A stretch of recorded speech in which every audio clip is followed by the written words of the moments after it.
I've paid thousands of dollars in courses to learn what you're basically teaching on your podcast for free. What you're putting out there is so valuable. So, I just really want to acknowledge you, and I definitely send everyone to your podcast. You were virtually one of the first mentors that I looked up to and started following. You're always one step ahead of the game. So I just wanted to give you kudos and props for that, because lots of people are watching, lots of people are learning from it. Tucker and the whole TTM crew, Dan and Chris, thanks so much for your support. I love what you guys do, and a huge, huge fan. Having this support's huge. So I'm grateful for that.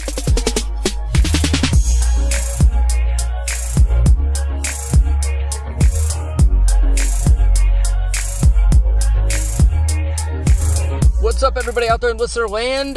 This is episode 262 of the Real Dealz podcast. And as always, I am your host, Tucker Merrihew. I want to welcome those of you that may be new listeners to the show. And I want to thank those of you that have been longtime listeners. I've got another great show for you this week. I've been doing a fair bit of interviews, kind of mixing it up as of late, but I want to get back to, at least for this week anyway, you, me, and the microphone. And I know I did one last week like that, kind of recap of the expo that we went to up in Seattle. But I wanted to kind of just air out some thoughts this week. I've been thinking a lot about success and why people achieve it, specifically in this business of real estate investing, but why I feel that, if you achieve it here, really you could achieve it wherever. It doesn't matter the business, or you could have additional businesses in addition to your real estate investing business. And people that are successful tend to be successful in a lot of things. People that are good at things tend to be good at a lot of things. And so I've really been kind of breaking down the reason for that. And then also just kind of getting over the hump in this business, like what it actually takes to be successful. And I wanted to kind of break down my own success a little bit and figure out exactly that one thing, that one reason why I think that, I've been able to be successful in this business. Because I'm not the smartest guy in the world. There's no question. I mean, I'm not an idiot.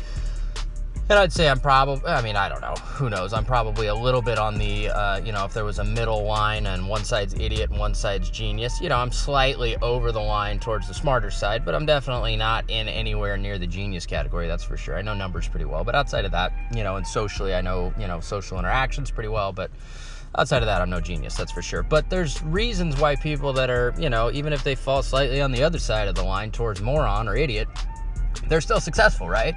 And, I'm sure many of you guys know people that are, you're like, God, that guy is a moron, but he's making a ton of money, or he's really successful. And that usually breeds a lot of hate because people don't like to see that. But it's not because they're a moron that they're successful, or because they're a genius that they're successful. There's one thing that I've kind of boiled it down to as the reason why they've become successful. And that one thing translates to this business as well. So that's what I want to talk about in this week's show. But before we get into all that, of course, I've got a few other things that I want to address. Number one is our housekeeping items, of course, which is our Driving for Dollars app. Is the first thing I always talk about, and I want to make sure that you guys know what's going on with it.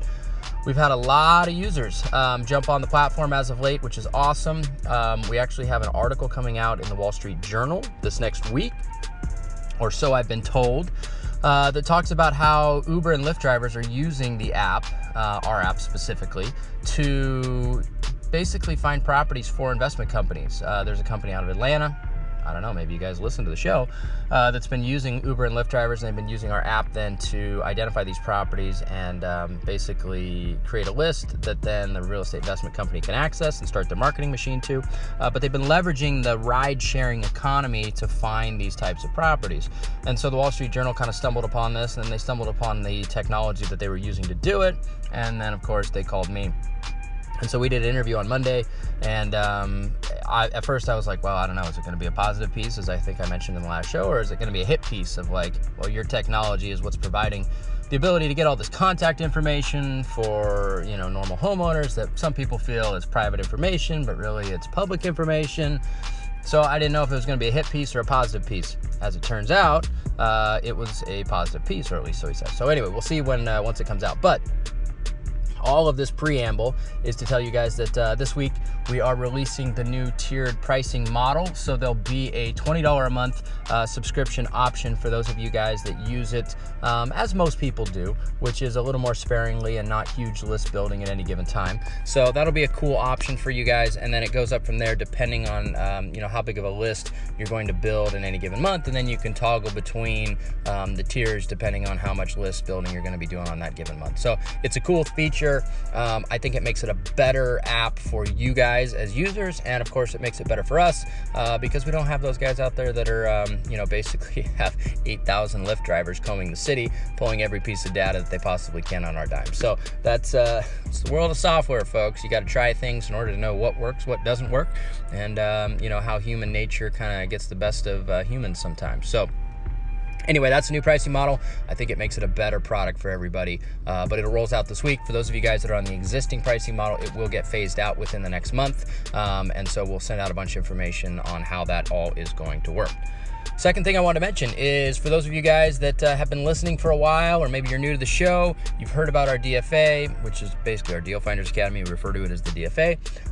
We're looking to add additional members to our mastermind group, which is basically an online mastermind group. We meet once a year, and it's just an awesome group with just some really successful investors, tons of them from all over the country, a lot of which are in other large mastermind groups as well. So, which a lot of people, wonder whether or not that is any sort of a conflict with me, and I think it's awesome, to be honest. I think that the more education people can get, the better position they're in to be successful. And I'm just really grateful that a lot of those people that are continuing to educate themselves all over are a part of our group as well, because then that enhances our group also. So anyway, we're looking to add some additional people in some markets across the country. So if you've been listening and you thought, what, I'm thinking about joining a mastermind group, it's the most cost-effective group that you're going to join. It's $199 a month. There's no contracts. The idea is that you stick around and you like the community and you want to engage with us, because we have a very active Facebook group. We've got tons of webinars,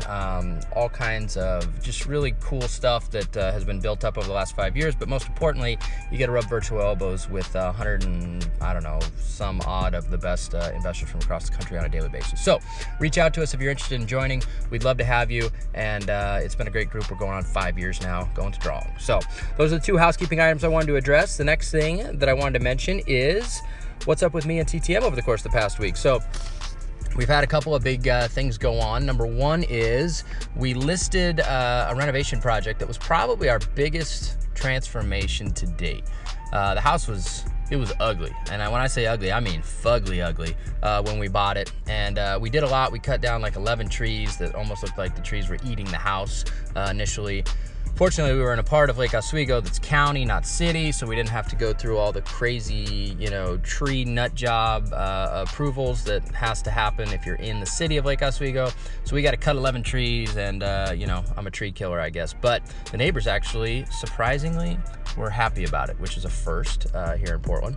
But more importantly, the house itself turned out amazing. Like it was the biggest transformation we've ever done, and the market agreed with me because we sold it in 24 hours with multiple offers, and we got full price. So there you go, boom. We've got inspection going on today, and I don't anticipate there'll be any major issues as we move this thing towards closing. So that's always a nice, thing whenever things sell as you hope and they sell quickly, but it also is an indicator of the market. The market has back in November I was like, I don't know which way this market's going to go. Have we hit the inflection point? Are we on the softening side of what's been a long up cycle? But then here we go, we're in May 2019 and we're talking about full price first day offers, multiple ones, with the right projects. And so the market seems to be staying strong. Of course, the Fed is buying mortgage-backed securities again, and so it appears as if our government has punted our potential and future economic challenges down the road a little bit, and so we're going to continue selling real estate, as if it was a hot market, is my guess for the foreseeable future. A couple other things I want to mention. Number one is our $1 million Builds Dunthorpe project. We are framed. We're getting the sheeting on the roof, and we're going to get dried in by hopefully mid next week. We'll probably shoot another episode sometime around then once the house is fully taken shape. But we're cruising on this thing. We're looking to get it done here as quickly as possible, and it's really starting to take shape. It's an awesome project. I think when we do our DFA event this year, I'm thinking about doing it around the time that it's done so that we can actually tour what a $3 million spec home looks like and kind of go through a lot of the logistics of it. It's just a very cool thing to build a house of this magnitude and this price point. And I know in some markets $3 million isn't a ton, but in Portland, there's only a few houses a year that sell for $3 million or more.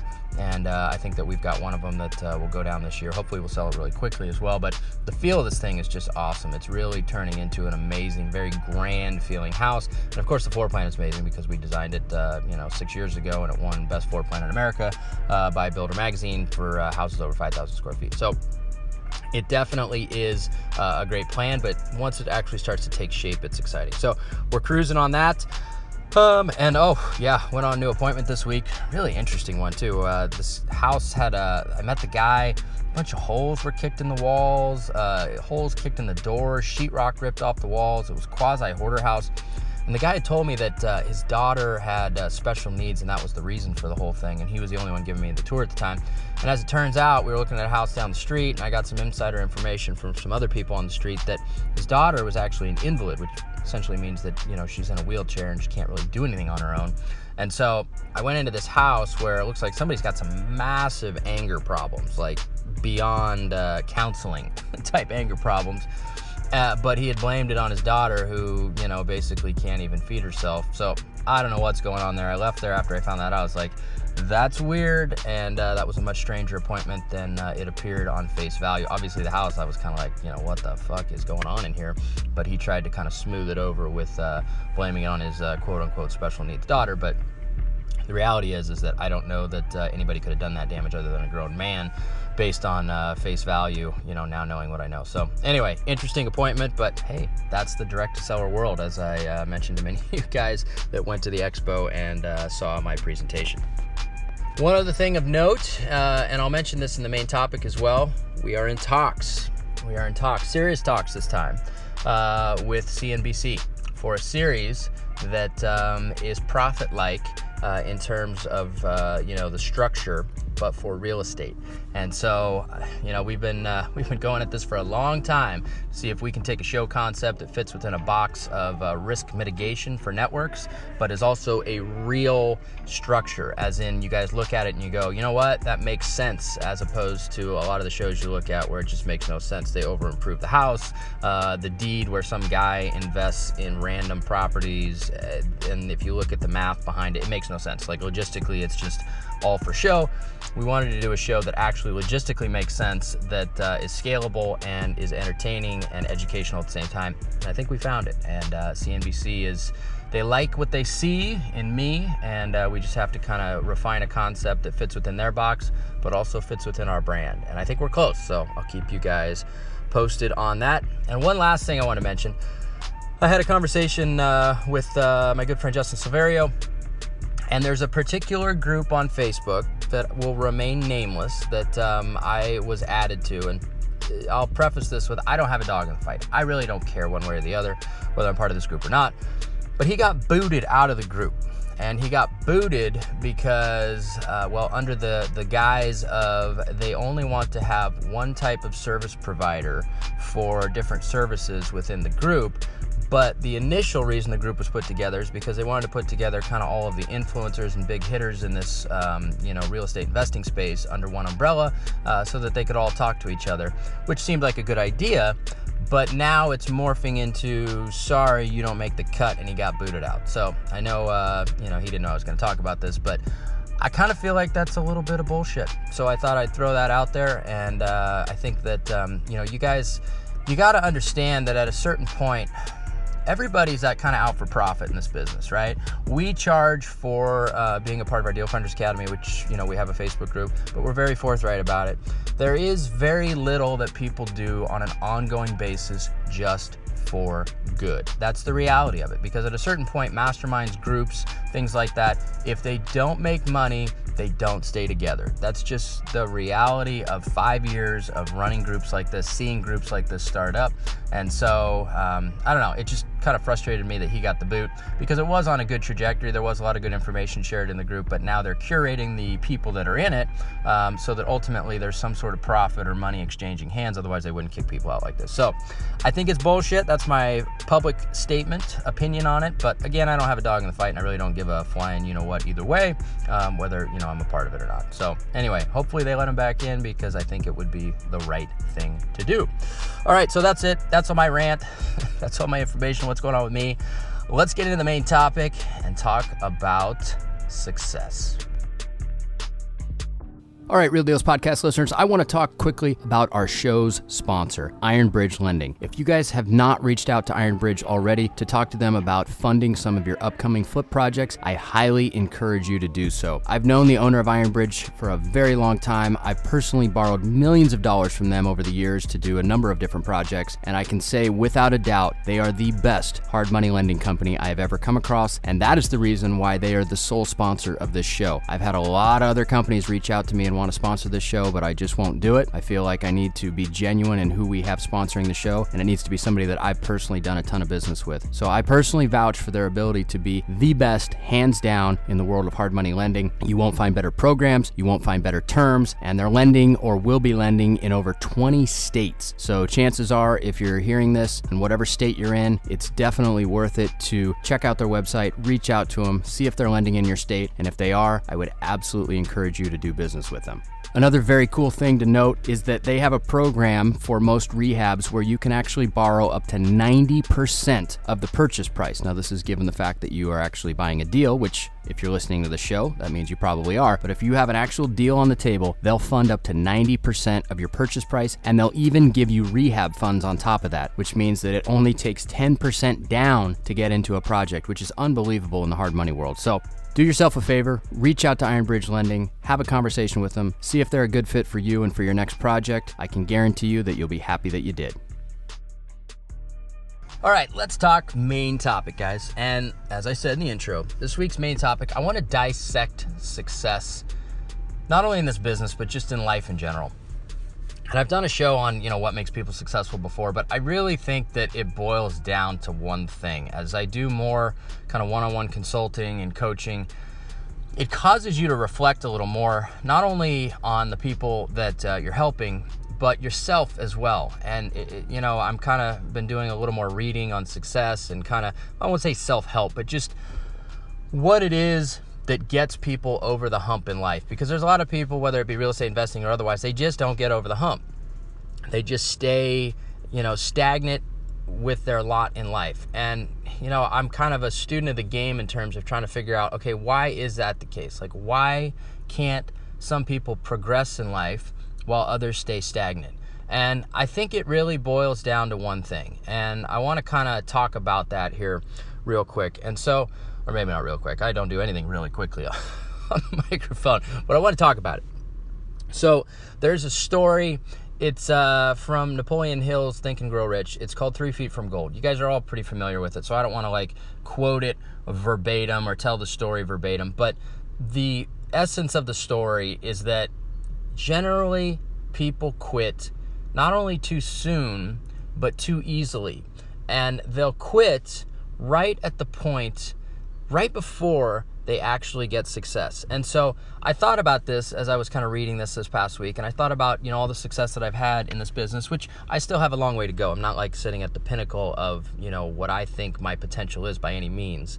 And there's a lot of people out there that are way more successful than me, but I'm always continuing to try and push that envelope and to achieve success in new and different ways. But the one thing and the one reason why I think that I've been able to get this far, and hopefully I'll continue to get farther, is that I just show up every single day and push forward. And it's tough because, success is a real difficult thing. There's a quote here that I wanted to mention to you guys real quick because I think it'll really encapsulate what I'm trying to say. So let me pull that up and I'll read it to you. Now the quote is, "Before success comes in anyone's life, that individual is sure to meet much temporary defeat and perhaps some failure. When defeat overtakes a person, the easiest and most logical thing to do is quit. That is exactly what the majority of people do. And that's true. That is exactly what the majority of people do. And how does that translate to this business? Well, let's talk about number one, just direct-to-seller marketing, right? It's like this big thing that people take their tour of duty in, they give it a run, and for most people, it just doesn't work. They can't get it to work for them. And it's not because it doesn't work, it's just because they meet a lot of temporary setbacks along the way, and those temporary setbacks end up derailing them, whether it be mentally, usually mentally, but financially, mentally, whatever it is, they feel the strain, the pressure, the stress, and it takes them off track, and it knocks them off, and they don't continue forward. And so for me, there's a few stories that I just wanted to kind of illustrate this point where, like, I just stuck with it, and eventually I had success. So the first thing is obviously direct seller marketing, right? I don't talk about this much, but, I did at the expo actually a little bit, but on the podcast I haven't. But when I first started, I bought the first house that I ever bought directly from a homeowner. And it was a really weird interaction, and I got lucky with the fact that the market appreciated. I didn't get a tremendous deal right out of the gate, but I bought it for probably 85 cents on the dollar, right? But it was before a boom cycle, so the boom cycle happened, I made money, I got lucky, okay? That was luck and fortuitous timing more than anything else. But then I tried to buy many houses direct from sellers for the next, call it 3 years, with no success whatsoever. I went on appointments, I sent out some probate letters, I did some things. I really had no idea what I was doing. But the point is that I was trying, and I could not make it work. Then the crash hit, REOs started happening, and I was like, oh, okay, I can buy REOs because I couldn't get this direct seller thing to work. But then that started to get a little more competitive, and I thought, you know what? I have to really try this again. And when I tried it again, the first few campaigns that I sent, which were thousands and thousands of dollars in a time when the economy was not doing good, real estate was not doing good. We were making money, but it's hard mentally to say, you know what, I'm going to keep spending thousands of dollars on trying to refine these marketing campaigns when I can just go on the MLS and bid on REOs. And it's easy to tell yourself, well, I'll get one or two. I know it's more competitive, but screw it. That's what I'm going to do because I don't have to spend money on marketing. It's easy to tell yourself that. And that's what a lot of people did.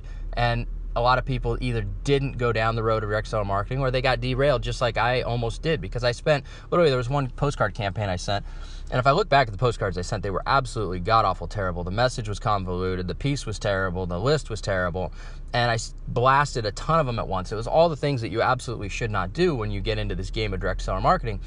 And I had zero success. I had one call actually, and the guy that called me was a dude that owned a house that was completely surrounded by a U-shaped apartment complex, and it was the house in the middle that at some point was probably owned by that same piece of property, and they rented to like the manager, but then they sold it off to some guy who actually bought it, and he was on his way to foreclosure because he was down a few payments, and so he called.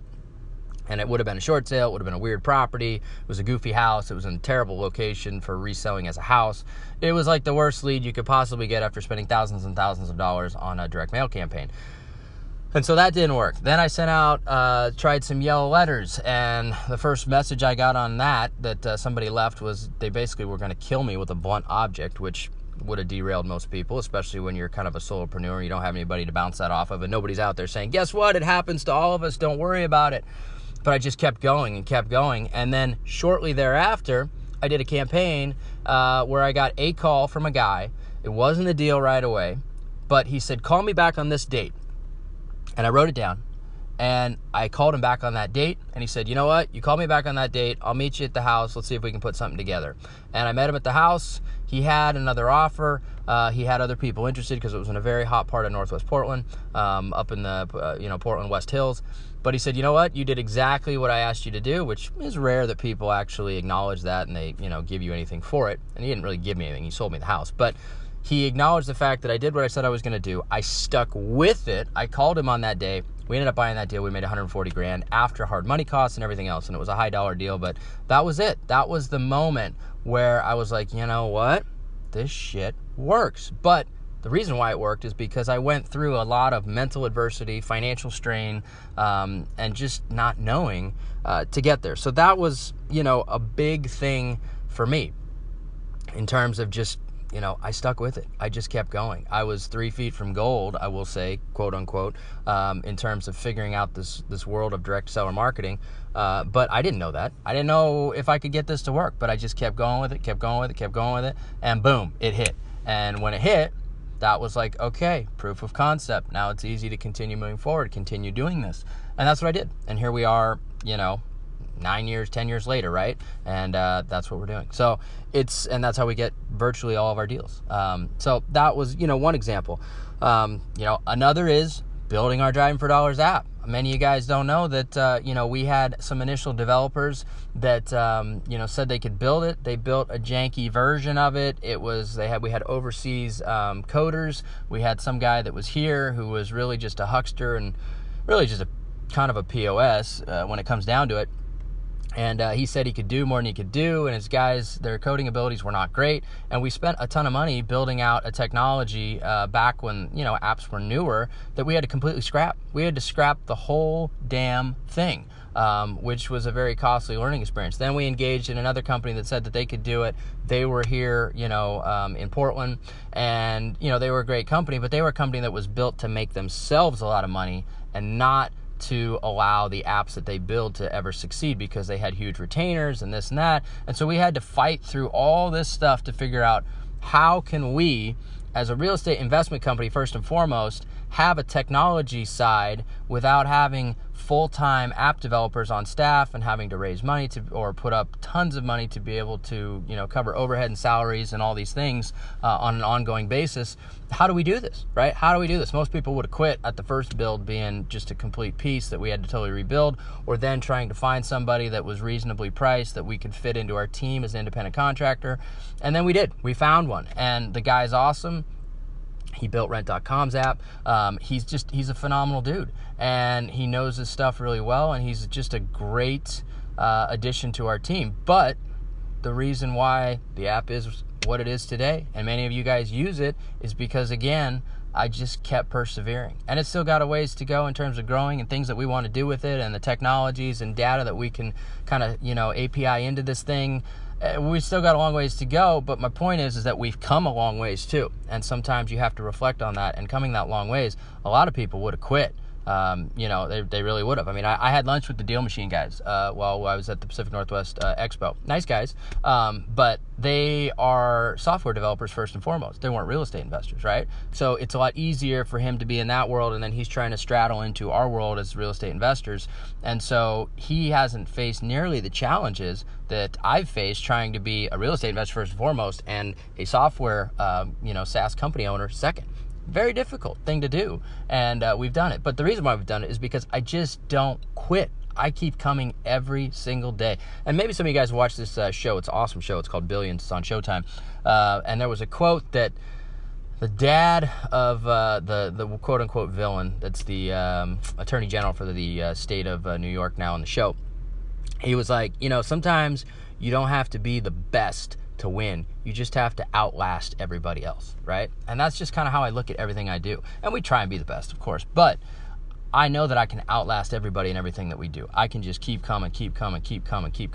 And that's what I do with everything and everything. And when I say everything, I mean everything. And the last example I'll give you is that this TV show that we've been trying to put together for 4 years now. We've been trying to do a show that a network will actually say, you know what, that's a good idea, let's greenlight it. We could have done shows many times over that are the same old show, but I know that show is not me, and that show is not going to be a hit, and I don't want to do a show that does 2 seasons, and it's just like every other show, and then I'm just a guy that did a show that was like every other show, and it ends up being rerun somewhere on some obscure network, and that's it, right? If we're going to do it, I want it to be the best real estate investing show that's ever been put on TV. That's what I want, period, the end. And to do that, I know what that show looks like, but the networks don't know. They don't know because they've never put that show on TV. but I know because I'm in this business, and I also know what people like to see, and I know how to fuse it all together with content creation, education, entertainment at the same time. And so for 4 years, we've been trying to fit inside of a box, but still be real to who we are and create a concept and a product that will be the biggest hit ever put on TV in terms of the real estate space. And I know we can do it. We just have to get there. And so, as I mentioned in the intro, we're close now. We're close, but it's been 4 years to get here. And I still keep coming. I just had the conversation on the phone yesterday with the 2 production companies that are going to try and jointly produce it. And we're almost there, but it's been 4 years. A lot of people would have scrapped it and said, screw it. They don't want to do it, or give in and do it how they want to do it. But I haven't. I kept coming every day. I've stayed strong with my ideals and my ideas of what I think will be successful. And that's, again, it's just to illustrate. I do this in every aspect of the business, and that's just my mindset overall. And so it's an important thing to keep in mind. And, I don't want to go on forever about it, but there's one other thing that, one other quote from the Think and Grow Rich book and the 3 Feet from Gold story that I want to kind of leave you guys with as I wrap up this segment. And that is, failure is a trickster with a keen sense of irony and cunning. It takes great delight in tripping one when success is almost in reach. So basically, if you're eating shit, and you're feeling like you're falling on your face, you are, more than likely, but you got to look at it as, okay, well, you're close, you're getting closer. Eventually, if you just keep coming, you're going to hit success. And so don't let getting tripped up stop you. Just get up and keep going. Keep doing it. And I know this wasn't meant to be like a Tony Robbins rah-rah episode, but that's really what this whole business comes down to. If you want to succeed in this business, if you want to succeed in finding deals directly from sellers, you got to have that mindset, and then you can take that and you can apply that to every part of your life or whatever other business adventures you go into. But that's it. I think that's the one thing that success boils down to. And if you can do that, if you can keep that mindset, if you can just go every day relentlessly, even in the face of eating shit, you'll get there. And you'll get a win, and that one win will turn into 2, and 2 will turn into 3, and on and on and on. You'll still have some losses along the way, but you'll get there. And so that's success simplified in my mind at this point in my journey. And hopefully you guys enjoyed my little, rant / thoughts. And hopefully it inspired you a little bit. So that's episode 262. I'm going to wrap it up. I'm going to put a bookend on this one. I'll see you all next week. I got some great interviews coming up. But like I said, I like to do these solo shows. So I'll see you all next week.